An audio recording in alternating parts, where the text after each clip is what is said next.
नमस्कार दोस्तों। आज मैं आपको एक कहानी सुनाने जा रही हूँ जिसका नाम है भगवान श्री गणेश जी की खीर वाली कहानी। आइए शुरू करते हैं। एक बार की बात है, गणेश भगवान एक छोटे बालक का रूप धारण कर पृथ्वी पर आते हैं और एक नगर में भ्रमण के लिए निकलते हैं। इस दौरान बाल गणेश एक चम्मच में थोड़ा सा दूध और एक चुटकी भर चावल लेकर नगर में इधर उधर भ्रमण करने लगते हैं। इस दौरान उन्हें रास्ते में जो कोई व्यक्ति नजर आता, उससे वह खीर बनाने का आग्रह करने लगते। चुटकी भर चावल और एक चम्मच दूध को देख कोई भी उनकी तरह ध्यान नहीं देता और हंसते हुए अपने काम करने लगते। लेकिन गणेश भगवान भी इतनी आसानी से हार मानने वाले नहीं थे।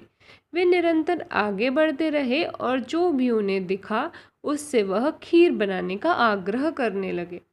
अंत में गरीब बूढ़ी अम्मा से बालक का आग्रह ठुकराया नहीं गया और वह बोली, बेटा चल मेरे साथ, मैं तेरे लिए खीर बनाऊंगी। बाल गणेश खुशी खुशी बूढ़ी अम्मा के साथ उनके घर चल दिए। घर पहुंचकर बूढ़ी अम्मा ने उनसे दूध और चावल को मांगकर एक बर्तन में डाला और खीर बनानी शुरू कर दी। देखते ही देखते उस एक चम्मच दूध और चुटकी भर चावल से बर्तन भर खीर तैयार हो गई। इतनी सारी खीर को देख बूढ़ी अम्मा हैरत में पड़ गई।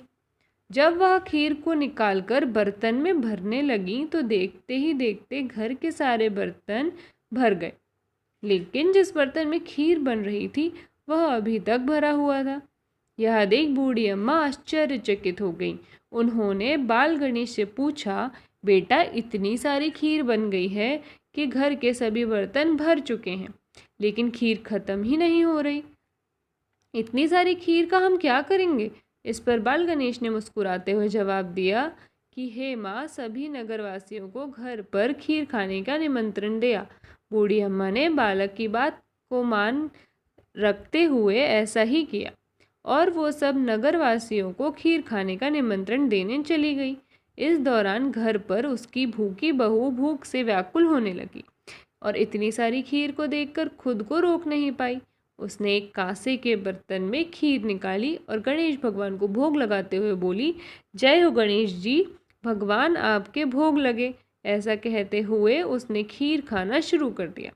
दूसरी तरफ बुढ़िया का खीर खाने का न्योता नगर वालों के गले में नहीं उतर रहा था और वे सोचने लगे कि इसके पास तो खुद के खाने के पैसे नहीं होते, भला ये पूरे गांव को खीर कैसे खिलाएगी। वे लोग बुढ़िया के बारे में तरह तरह की बातें करने लगे। इसके बाद शाम होते होते सभी नगरवासी उसके घर खीर खाने पहुंचे। सब ने जी भर के खीर खाई। जब सभी लोग खीर खाकर वापस लौटे तो बूढ़ी अम्मा ने घर के बाहर बैठे बाल गणेश से कहा, चल बेटा, सब लोग भरपेट खीर खाकर अपने घर जा चुके हैं, अब हम लोग भी खीर खा लेते हैं। इस पर बाल गणेश ने मुस्कुराते हुए बूढ़ी अम्मा से कहा, अम्मा मैं तो पहले ही खाना खा चुका हूँ। जब तू गांव वालों को न्योता देने गई थी तब तेरी बहू ने मुझे भोग लगाते हुए कहा, गणेश तेरे भोग लगे। इस पर बूढ़ी अम्मा को एहसास हुआ कि उसके घर साक्षात विघ्नहर्ता प्रभु गणेश पधारे हैं। बूढ़ी अम्मा का खुशी का ठिकाना नहीं रहा और गणेश जी ने भी प्रसन्न होकर उन्हें खूब धन संपन्न कर उनकी दरिद्रता को दूर किया। हे गणेश भगवान, जैसे आपने बूढ़ी अम्मा को धन धान्य का आशीर्वाद दिया, हम पर भी ऐसे ही कृपा दृष्टि डालें। उम्मीद करते हैं गणेश जी की कहानी आपको पसंद आई होगी। धन्यवाद दोस्तों। हमारे चैनल को सब्सक्राइब करें और स्टोरी को लाइक करें और शेयर करें। Thank you.